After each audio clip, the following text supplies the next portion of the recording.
2019 a 2021 realizó estudios de posgrado en el Centro de Investigación y de Estudios Avanzados del Instituto Politécnico Nacional, en donde obtuvo el grado de maestro en ciencias en la especialidad de farmacología, que nos trae el tema diseñando fármacos en el siglo XXI hacia la automatización asistida por computadora. Démosle un fuerte aplauso.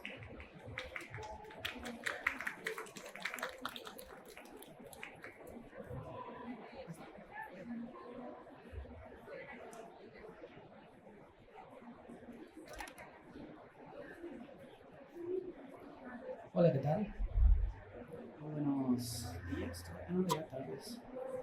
Pues muchas gracias a todos, primero que nada, por el tiempo, por la oportunidad de estar por acá. Muchas gracias, doctora, por la invitación. Es un honor estar con todos ustedes y es muy motivante para mí ver a las nuevas generaciones ahora muy interesadas en todas estas áreas, ¿no? Bueno, como ya mencionaron, este es el título de la presentación.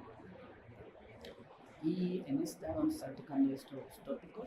Vamos a hacer una breve introducción acerca del diseño de fármacos, los métodos in silico, o también llamados métodos computacionales. Le vamos a tocar tres temas centrales: el diseño de fármacos basado en el ligando, en la estructura, y los métodos consenso, que básicamente es la suma de ambos. También vamos a hablar un poco de los nuevos trends, por eso dije la traducción, nuevos novedades en el diseño de fármacos asistido por computadora, donde vamos a hablar de conceptos relacionados con espacio químico, inteligencia artificial, métodos de consenso. Vamos a hablar un poquito de la polifarmacología y de la perspectiva del diseño de fármacos desde una sola salud, o también llamada One Health. ¿Okay? Entonces vamos a hacer una breve discusión acerca de la automatización del diseño de fármacos asistido por computadora, qué tan cerca o qué tan lejos estamos de esto, y llegaremos a algunas conclusiones o un colorario. Bueno, el diseño de fármacos asistido por en general, el diseño de fármacos es un proceso bastante largo. Las charlas previas comentaron que toma de 15 a 20 años en función del tipo de fármaco. Este pasa por múltiples fases, y nosotros vamos a estar trabajando, o la charla va a estar centrada en las primeras fases de la selección de las líneas biológicas, el descubrimiento de un líder, la fase de química medicinal. ¿Okay? Entonces, para que se den más o menos una idea de cuántas moléculas se tienen que diseñar hasta que se llega realmente a un fármaco que va a ser utilizado en la clínica, pues aquí tengo una relación más o menos 15.000 compuestos, de los cuales solamente uno llega a aplicaciones terapéuticas, ¿no? Cabe destacar que no todos pasan en la cuarta fase del diseño de fármacos, que está aquí marcada, que es la farmacovigilancia. Es decir, muchas veces el fármaco llega al desarrollo clínico, pero pues muchas veces se retira por múltiples efectos adversos en ciertas poblaciones, como ya lo mencionaron en la charla anterior. ¿Okay? Entonces, el diseño de fármacos asistido por computadora utiliza o hace uso de múltiples herramientas, las cuales se organizan de la siguiente manera, en función de su costo computacional y la facilidad de implementación. Por ejemplo, sobre todo yo trabajo con el área de quimioinformática y de modelado molecular, puesto que tiene menor costo computacional y además una facilidad de ser implementado en cualquier laboratorio de rutina de diseño de fármacos. ¿Okay? Recientemente hemos redefinido cómo se diseñan los fármacos, y lo hemos clasificado en tres grandes categorías: el diseño de fármacos basado en el ligando, el diseño de fármacos basado en la estructura y los métodos consenso. Okay, el diseño de fármacos basado en el ligando es básicamente estudiar las moléculas pequeñas o los fármacos que sintetizan, o los productos naturales, sus propiedades, su tridimensionalidad. En cambio, el diseño basado en la estructura hace referencia a cómo estos interactúan con los sitios de acción, como ya lo mencionó previamente el doctor David, con el docking, la dinámica molecular, todo esto. Y los métodos consenso, los métodos híbridos, es lo que nosotros hacemos, es decir, la suma de ambas aproximaciones. Ok, entonces el diseño de fármacos asistido por computadora hoy, actualmente, se considera un enfoque holístico, debido a que pues, la informática ha permeado hacia diferentes áreas biológicas, químicas y clínicas, ¿no? Trayendo nuevas disciplinas, por ejemplo, como la bioinformática, la quimioinformática, que les voy a hablar más a detalle de esto, y la informática biomédica, por mencionar algunos casos. Obviamente, entre estas disciplinas se han desarrollado otras como la neuroinformática, la informática de productos naturales, entre otros. Ok, entonces simplemente esta diapositiva es para remarcar que todas estas estrategias computacionales en realidad ya están inmersas en todas las fases del diseño de fármacos, ¿no? Desde la selección de la ADN biológica hasta la farmacovigilancia. Ok, entonces vamos a hablar de algunos conceptos que utilizamos en el diseño de fármacos contemporáneo, como es el espacio químico. El espacio químico se define de la siguiente manera, parece un trabalenguas, pero la voy a ir desglosando poco a poco. Se define como un espacio cartesiano n-dimensional que proyecta compuestos químicos en el espacio definidos por descriptores de tipo M. ¿Qué es esto? Bueno, podemos tener diferentes tipos de moléculas, M moléculas, fármacos aprobados, productos naturales, compuestos que se encuentran en los alimentos, sintéticos, entre otros, los cuales los podemos describir con diferentes propiedades, por ejemplo, propiedades físico-químicas, topológicas, fragmentos o análisis de similitud molecular, que vamos a llegar hacia ellos. ¿Okay?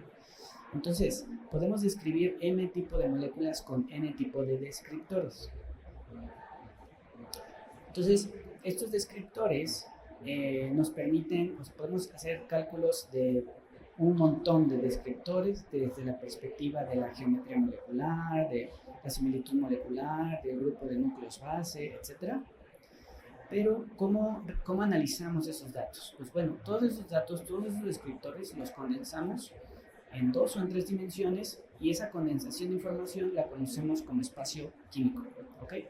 Entonces, todos esos descriptores los ponemos en un plano de 2 dimensiones donde podemos tener algo similar a esto. Por ejemplo, en el panel donde se muestra la figura en azul, pues pertenecen a una serie de compuestos que vienen de un mismo núcleo base. En cambio, cuando ya empezamos a representar o alimentar las bases de datos con diferentes núcleos base, lo que vamos a observar es que el espacio químico se empieza a diversificar. Empezamos a ver como nubes de información, donde cada nube contiene justamente información de un tipo específico del compuesto. Y ustedes se preguntarán, bueno, ¿y eso para qué? Bueno, pues eso tiene una aplicación en farmacología pues muy importante. Aquí un ejemplo de nuestro trabajo donde tenemos un espacio químico a partir de compuestos que se han evaluado contra ensayos de polinización en la tubulina, donde los verdes son inhibidores y los rojos son no inhibidores. Tenemos 2 casos de estudio que están en morado, ¿no? Donde no sabemos si los compuestos van a ser activos o inactivos. ¿Ok? Entonces, siguiendo este principio del espacio químico, decimos que aquellos compuestos que estén en la región del espacio químico activo tienden a ser activos y aquellos que están en la región del espacio químico inactivo, pues también lo serán. ¿Ok? Hay diferentes formas de representar el espacio químico. Aquí les traigo un ejemplo de espacio químico basado en redes de uno de nuestros trabajos, donde podemos utilizarlo de diferentes maneras. Todo ese espacio químico son de inhibidores de la replicación de un parásito del género Trypanosoma en diferentes especies, que es el agente etiológico de la enfermedad de Chagas, ¿no? Entonces tenemos 4 compuestos como ejemplo, del 1 al 4, y aquí tenemos un mapa que funciona como una red, ¿no? En el centro tenemos el compuesto 1 y hacia la periferia tenemos 2, 3 y 4 respectivamente. ¿Ok? Entonces, este tipo de mapas nos permite, número 1, inferir o generar hipótesis acerca de los posibles targets. Es decir, el compuesto 1, 2 y 4 resultan pegarle o inhibir una diana biológica que se llama cruzaína, que es importante en la replicación del parásito, pero el compuesto ha sido evaluado en ensayos fenotípicos. Es decir, por un lado estamos inhibiendo una proteína y por otro lado estamos inhibiendo al crecimiento o al desarrollo del parásito como tal. Entonces, por principio de similitud, dada la red, podríamos inferir que el compuesto 3 también inhibe a la cruzaína, así como el compuesto 2 y el 4. Un segundo uso es la predicción de la bioactividad.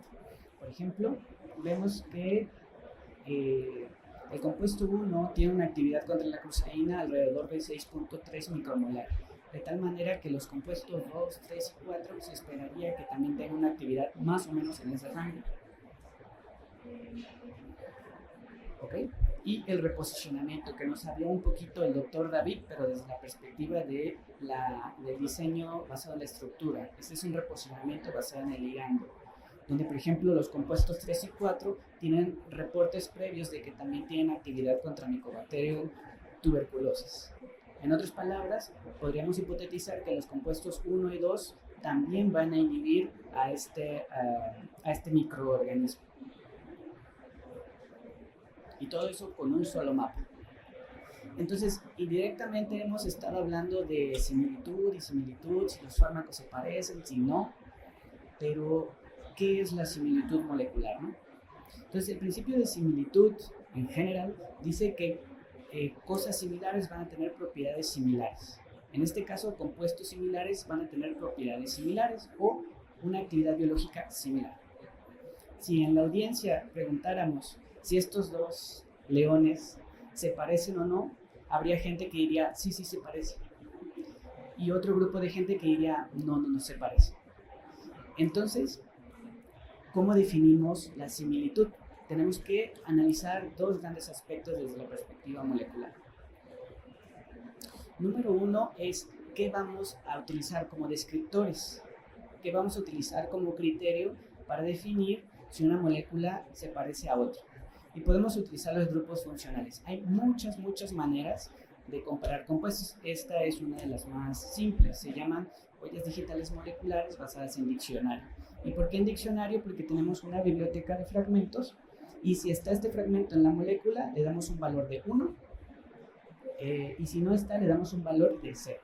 ¿Okay? Entonces pasamos de una representación tridimensional o bidimensional a una unidimensional de unos y ceros. Entonces, pues estas cadenas de unos y ceros perfectamente ya son analizables por la computadora, ¿no? La segunda pregunta importante que nos tenemos que hacer es ¿cómo vamos a cuantificar la similitud? Ya dijimos qué criterios vamos a utilizar para definir si se parecen o no. Ahora tenemos que preguntarnos ¿cómo vamos a cuantificarlo? Hay muchas maneras de hacerlo, pero la más simple es el coeficiente de Tanimoto, que es muy sencillo. Tenemos una molécula A y una molécula B. Entonces, preguntamos, bueno, ¿cuántos fragmentos tienen en común? Son dos, que son el F1 y el F3. Luego, ¿cuántos fragmentos tiene la molécula A? Que sería el F1, el F2, el F3. ¿Cuántos están presentes en la B? Que sería el F1, el F3 y el F5. Menos cuántos se tienen en común, que sería el F2, el F1 y el F3. ¿Ok? Y esto nos da un valor de 0.5. El coeficiente de Tanimoto va de 0 a 1, donde 0 quiere decir que no se parecen en absolutamente nada y 1 quiere decir que son idénticos, bajo los descriptores que ya definimos previamente. Ahora, este concepto de similitud molecular tiene implicaciones demasiadamente grandes en el uso de inteligencias artificiales. ¿Por qué? Porque si lo habrán notado, pasamos, insisto, de una representación tridimensional a una representación unidimensional que ya es perfectamente analizable por una computadora. A lo mejor si nosotros vemos los unos y ceros no significa nada para nosotros, pero para la computadora sí. Entonces, todos estos parámetros de similitud molecular los utilizamos en estos enfoques de inteligencia artificial. Hay muchas definiciones de inteligencia artificial. Yo traigo esta, que básicamente es programar las máquinas para que para que hagan una función. ¿Okay? Nosotros le decimos a la computadora, haz esto. ¿Okay? Y existen subdisciplinas de la inteligencia artificial como el Machine Learning o el aprendizaje de máquinas, si lo queremos traducir, que implican programar a las máquinas para que aprendan cómo desarrollar una función en específico. Es decir, yo le digo a la computadora, empieza a hacer el análisis y ella solita se empieza a retroalimentar y a encontrar las maneras más eficientes para resolver el problema que quiero. Entonces, conceptualmente es distinto, porque por un lado yo le estoy diciendo, haz esto, y por otro lado le estoy diciendo, encuentra la manera más óptima de resolver este problema. Entonces, conceptualmente son distintos. Existen muchas maneras de hacer inteligencia artificial, por ejemplo, árboles de decisión, clustering, modelos de regresión, como son los modelos QSAR que previamente nos hablaron, los métodos de clasificación y más recientemente las redes neuronales. Yo creo que todo el mundo ha escuchado ahí el concepto de redes neuronales. Entonces, ergo, para que les sea más atractivo, les presento cómo utilizamos las redes neuronales en este tipo de enfoques, ¿no? Para hacer redes neuronales necesitamos tres grandes cosas, tres grandes bloques. Número uno es tener datos para entrenar el modelo, ¿ok? Datos que pueden venir de huellas digitales moleculares, propiedades físico-químicas, propiedades ADMET, como ya lo mencionaron previamente, descriptores de similitud, como lo acabo de mencionar, descriptores de toxicología ambiental, entre otros. El segundo gran bloque es el modelado de conceptos, duros, como es la actividad biológica, los efectos adversos o el impacto ambiental, por mencionar algunos. ¿Qué tan activo va a ser? ¿Qué tantos efectos adversos va a tener? ¿Qué tanto impacto ambiental va a tener estas moléculas? Luego viene la predicción de conceptos abstractos. Por ejemplo, podemos definir si un fármaco va a ser bueno o malo, pero es abstracto porque ya entramos en debate de, bueno, ¿qué estás definiendo como bueno y qué estás definiendo como malo? ¿Ok? Es muy bueno para combatir ciertas enfermedades, pero se bioacumula y mata a las especies acuáticas, por ejemplo. Entonces, ¿qué criterio vamos a utilizar para definir bueno o malo? Bueno, nosotros lo tenemos que definir, pero este uso de redes neuronales nos permite aproximarnos a consolidar estos conceptos abstractos, insisto, combinando conceptos medibles como la actividad, efectos adversos, etc. Entonces, aquí es un ejemplo de nuestros trabajos. Utilizamos un modelo, se llama de novo, que es un modelo generativo que básicamente es como un ChatGPT, pero de moléculas. ¿Ok? Entonces, nosotros le metemos tiene un porcentaje del 90% respecto a la inicial. Y si se dan cuenta, la diversidad química es distinta. Los núcleos base, si bien tienen comunes denominadores, la posición de los grupos funcionales cambia. ¿Ok? Entonces, pues los evaluamos y resulta que hemos llegado a candidatos que son candidatos a fármaco polifarmacológicos. Más adelante voy a criticarles un poquito de este concepto de polifarmacología contra dianas epigenéticas. ¿Okay?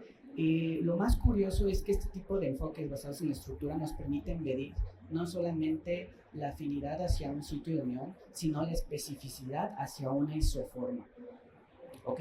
Porque en este caso estamos trabajando con la DNA metiltransferasa 1, que es importante en el contexto de diferentes tipos de leucemias. ¿Ok? Inhibe muy bien, por ejemplo, tiene un IC50 de 30 nanomolar. Es súper potente. Ya esto está en el rango de lo que aceptan las farmacéuticas para un desarrollo de un medicamento. O sea, para que se dé idea de la potencia de lo que estamos haciendo. No nosotros, en general la comunidad. Y además que es inactivo contra otras isoformas como la 3A, la 3B. Paralelamente vimos que este compuesto no nada más inhibe en cantidad nanomolar contra la DNMT1, sino también contra otra ADN epigenética que se llama G9A, que es una histona lisina transferasa, que es otra ADN epigenética y que también está involucrada en el desarrollo de leucemias. En otras palabras, le estamos pegando a múltiples dianas biológicas desde diferentes perspectivas, con diferentes mecanismos y con una dosis súper baja que en teoría podría prevenir efectos adversos. Y estamos en ello. Y otros ejemplos. Entonces, mi idea, o la idea que hemos estado desarrollando es este enfoque. De hecho, nos tocó bautizarlo, los métodos consenso. Esto viene inspirado de la filosofía griega, me declaro fanático de la filosofía y en general de la griega, donde Aristóteles en su libro de la Metafísica decía que el todo es más grande que la suma de sus partes. Y en ese sentido, en algún momento, Eureka, dije, bueno, ¿y por qué no combinar los métodos, no? Pero no nada más decir, esto es bueno, de aquí sale bueno y aquí sale bueno. No, o sea, matematizarlo. Aquí sale bueno, pero ¿qué tanto impacto tiene el producto final? Y aquí sale bueno, pero ¿qué tanto impacto tiene en el producto final, ¿no? Entonces así surgen los métodos consenso. Okay. Aquí, a partir de ahora voy a mencionar algunos ejemplos de nuestros proyectos de investigación. No voy a entrar en detalle cómo los hicimos, porque creo que no se trata de esto, sino simplemente de comentarles cuál es el fondo epistemológico o el fondo, la importancia de lo que estamos haciendo, ¿no? Okay. Aquí trabajamos también con unos inhibidores de dianas epigenéticas utilizando métodos consensos. Y muchas veces salen moléculas súper activas contra líneas celulares, incluso en modelos murinos, pero no se sabe por qué son activos. Simplemente los reportan y dicen, wow, súper potente, pero ni idea a qué le pega, ¿no? Entonces, este tipo de métodos nos permiten racionalizar la actividad biológica de las moléculas previamente ya evaluadas. Es decir, nos permiten decir, ok, es muy activo y además es por esto. ¿Okay? También nos permite reducir drásticamente los costos. Este workflow que les presento lo utilizamos para el desarrollo de moléculas de origen natural con actividad contra un parásito que se llama Trypanosoma cruzi, que es endémico de todo el sur de todo el mundo, ¿no? Particularmente atañe mucho a Veracruz, donde yo soy, entonces nos interesaba mucho, pero es considerado una enfermedad desatendida, entonces a ninguna farmacéutica le interesa desarrollar fármacos contra este parásito porque dice que es una enfermedad de pobres, ¿no? Entonces, a mí sí me interesa, y con los métodos computacionales aceleramos este proceso y reducimos sus costos. Ahora también un trabajo que fue pues celebrado en la comunidad es que en el contexto de la pandemia de COVID-19, donde nadie tenía idea qué hacer y cuáles eran los inhibidores que funcionaban y probamos de todo, ¿no? Hasta cloro y así. Pero bueno, es otra historia. Nosotros hicimos uno de los primeros cribados virtuales que nos permitieron identificar algunas moléculas que se encontraban en los alimentos que tenían el potencial de inhibir a la proteasa principal del virus SARS-CoV-2. Entonces, si bien no es un diseño como tal de medicamentos, este trabajo, de hecho, promovió el diseño de terapéuticas nutricionales, es decir, se identificó cómo deberíamos de nutrir a los pacientes que estaban pasando por COVID-19 y afortunadamente estas dietas pues llegaron a la clínica, ¿no? Entonces eso es muy interesante porque nos permite reducir el tiempo de acción. Y hace ratito alguien mencionaba el modelo, de hecho la doctora, el modelo de llaves cerradura, que es uno de los paradigmas que más ha funcionado en la farmacología, incluso hoy en día sigue siendo muy utilizado.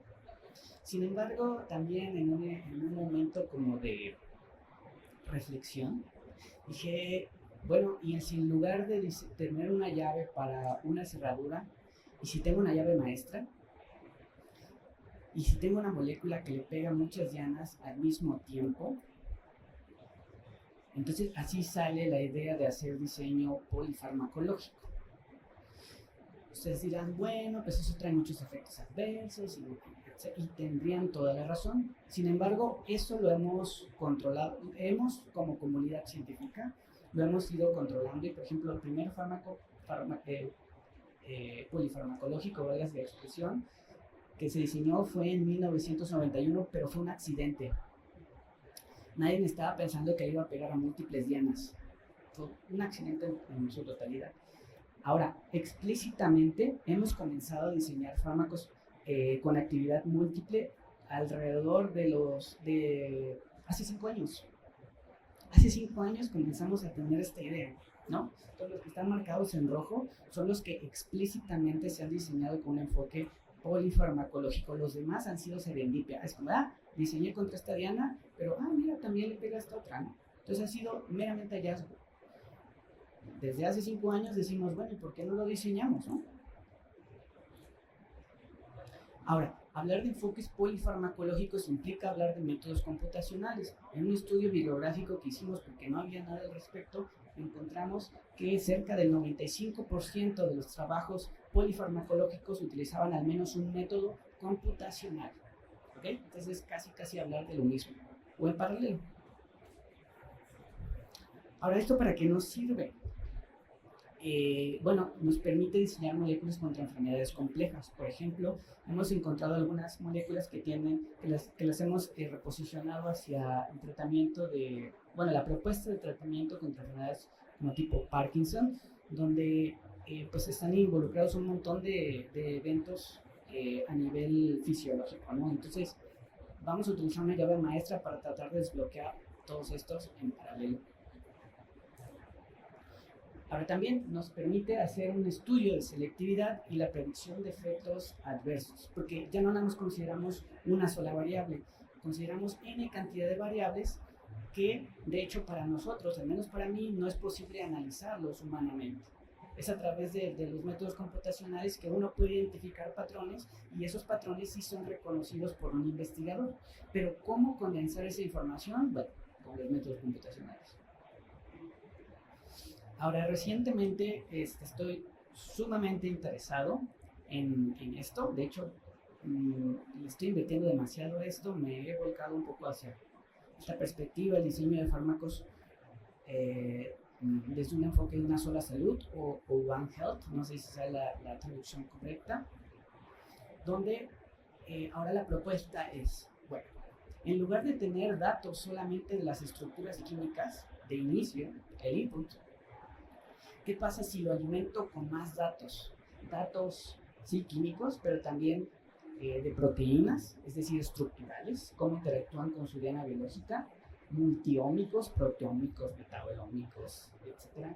De toxicología, cómo alteran la señalización celular, qué impacto clínico están teniendo, qué interacciones directas o indirectas tiene con microbiomas, exposomas, y también qué impacto ambiental van a tener. Porque todo el mundo está interesado en diseñar nuevos fármacos, pero a casi nadie le está interesando qué va a pasar en 50 años, en 100 años, cuando se bioacumule y todos tengamos cáncer, porque estamos en contacto con todo, ¿no?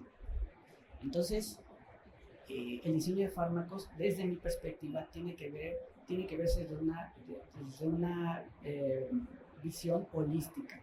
No nada más pensar qué pasa ahorita, sino pensar qué pasa en 50 años, ¿no?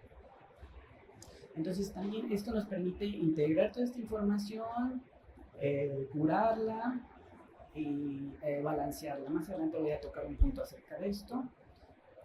Y pues ahora estamos, al menos en los grupos de investigación donde estoy, el diseño de fármacos sido por computadora desde una perspectiva holística, ¿ok? Y eso nos permite llevar a mejores candidatos a fármacos, ¿no? Ahora, a ustedes les parecerá como un poco críptico lo que digo, pero trato de representarlo en un esquemita. De hecho, esto todavía no lo publicamos, pero ahí andamos ya empujando para que nos acepten. Resulta que alrededor del 70% de los fármacos en el mundo no son utilizados, se generan pero no se utilizan, y más bien se desechan. Entonces, ¿qué pasa con esas moléculas? ¿En dónde van? ¿En dónde terminan? ¿Y a quién afectan? Entonces, pues todo eso genera disbiosis, que es cambios a nivel de microbiota, que vienen, por ejemplo, desde contaminación de mantos acuíferos, afecta o disrupte el sistema endocrino de peces, la fotosíntesis de algas, genera resistencia bacteriana, hay transferencia horizontal de genes de resistencia, aumenta la mortalidad en aves o especies de carroña, se bioacumula en las tierras, en las aguas, etcétera, etcétera, etcétera. Entonces, si se dan cuenta, este es un efecto, es como un efecto bola de nieve, que en realidad no estamos viendo aún, pero que tarde o temprano nos va a explotar en la cara. ¿Okay? Entonces, ¿por qué no pensar desde ahora en hacer un diseño pensando no nada más en el individuo, sino también en el entorno? Cómo nosotros como humanos estamos interactuando con el entorno. No somos seres aislados de ningún tipo. Entonces, ¿en dónde estamos en la automatización? Porque de eso se trataba la charla, ¿no? ¿Dónde estamos en la automatización? Pues bueno, estamos ahí pues ya pasamos de los métodos clásicos, pasamos una etapa de métodos emergentes y estamos en la estabilización, donde hay pocas gentes que creen en esto todavía, hay mucho escepticismo al respecto. Sin embargo, yo les puedo comentar, y de hecho les he demostrado el día de hoy que funciona. ¿Okay? Obviamente todavía tenemos muchos retos y limitaciones como la completa automatización. Nosotros podemos semi-automatizar, pero todavía dependemos del ser humano para la toma de decisiones racionales. Yo creo que en realidad eso siempre debería de existir.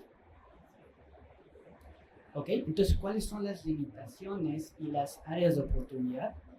Yo noto tres grandes áreas. La social, donde de hecho lo comentaba previo a esta charla con algunos chicos, que los nuevos líderes en la farmacéutica van a ser aquellos que aprendan a trabajar con equipos multidisciplinarios.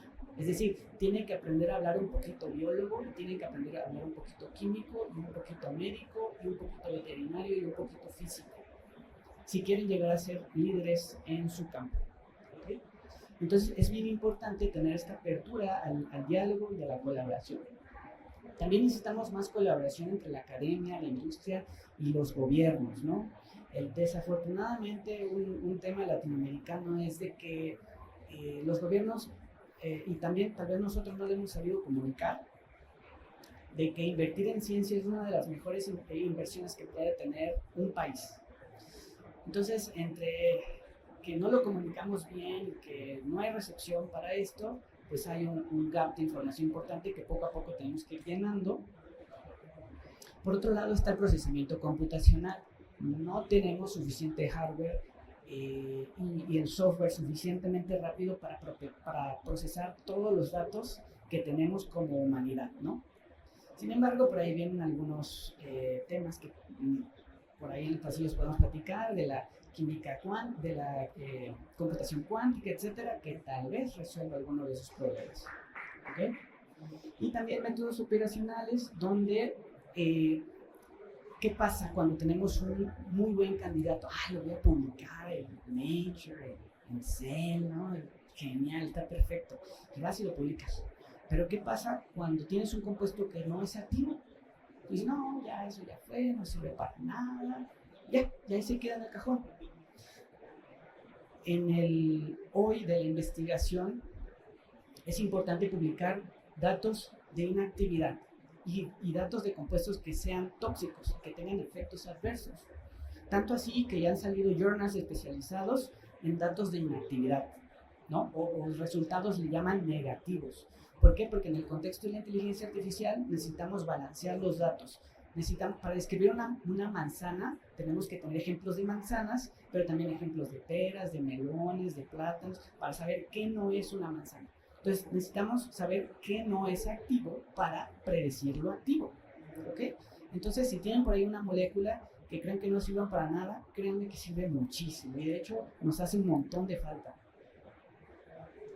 Y bueno, también el desarrollo de bases de datos con una perspectiva toxicológica y ambiental, porque, insisto,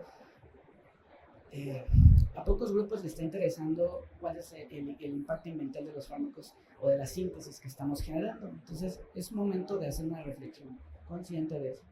También hacer uso y empezar a establecer protocolos bioéticos acerca del uso de la inteligencia artificial, porque a mí en este momento nada me obliga a no diseñar un arma biológica con esto. Entonces es muy importante establecer marcos bioéticos para decir en qué momento sí lo puedo utilizar, en qué momento no, etc. ¿Okay? Y aquí el dato de los casos de inactivos. Solamente el 30% de los datos disponibles son de datos inactivos. muy pocos. Ok, entonces llegamos a algunas conclusiones. Perfecto, en tiempo. Diría que el diseño de fármacos asistido por computadora es una disciplina que combina múltiples enfoques, donde necesitamos del área química, necesitamos del área biológica, ambientalistas, por supuesto computólogos, matemáticos, físicos y clínicos, ¿no? No somos un ente aislado, ¿no? No somos farmacólogos y ya. ¿Ok? También diría que el uso de los métodos computacionales ha acelerado significativamente el proceso de diseño de fármacos, también ha reducido significativamente sus costos y además ha democratizado el diseño de fármacos. Hoy, en países en vías de desarrollo, en todos los continentes, ya se están diseñando nuevos fármacos con métodos computacionales, cuando hace 20 años parecería algo imposible, ¿no? No imaginábamos que el sur del país en general ahora estuviera haciendo propuestas de candidatos a fármacos que estuvieran llegando a fases clínicas. Eso no era imaginable, no era concebible. Hoy, gracias a estos métodos, es posible. Y por supuesto, México no es la excepción. ¿Ok? Entonces, pues nuevos métodos computacionales han llegado. Y lo que viene es la perspectiva One Health desde mi perspectiva, ¿no? Cada quien puede tener sus opiniones, yo se los dejo ahí para reflexión. Entonces, no podríamos hablar de una automatización completa como tal.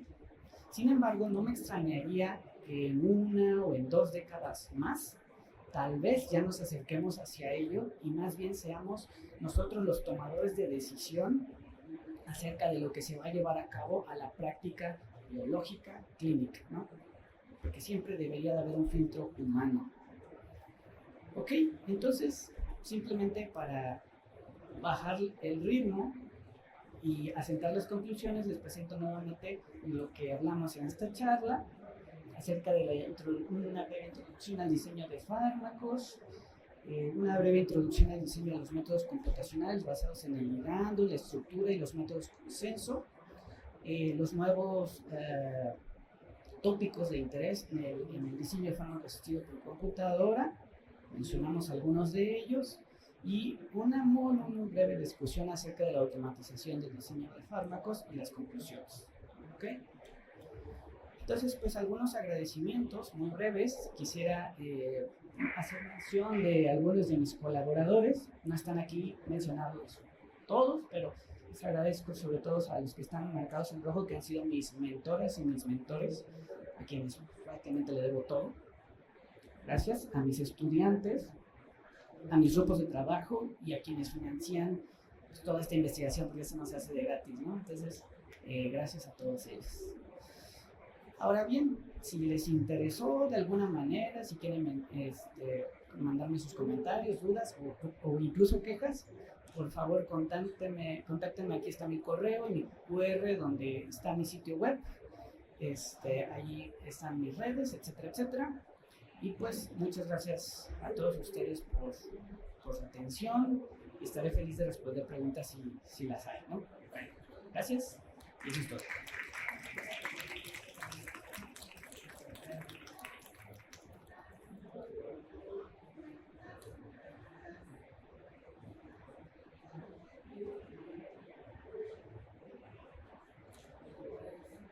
Bueno, chicos, yo quisiera antes que nada felicitar al doctor Edgar López López por su excelente ponencia y también comentarles a ustedes, ya se los había comentado a algunos, que él tiene un premio muy importante en química, que es el de alumni del Premio Nobel de Química.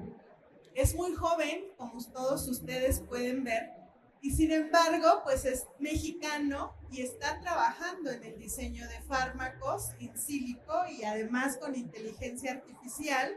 De hecho, él fue estudiante del doctor José Luis Medina, que él ya estuvo con nosotros la vez pasada, que yo les decía que el doctor Medina es SNI 3 y como él, muy pocos. Entonces, si a alguno de ustedes les interesa el diseño de fármacos, pues creo que tienen un buen motivador, un buen líder que los puede guiar en esta actividad.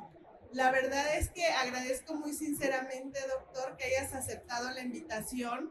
Me ha encantado, y sí lo quiero hacer notar para nuestros estudiantes, que desde muy tempranito tú estuviste aquí presente en toda la charla. Eso habla del compromiso, habla también del amor que tiene por la ciencia y sobre todo por el diseño de fármacos. Yo esperaría que de los que están aquí, pues al menos alguno saliera motivado y dijera en algún momento quiero ser como el doctor Edgar López.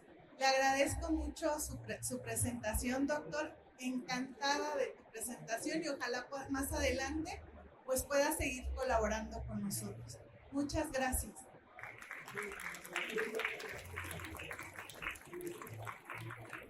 De parte de la universidad le van a entregar su reconocimiento.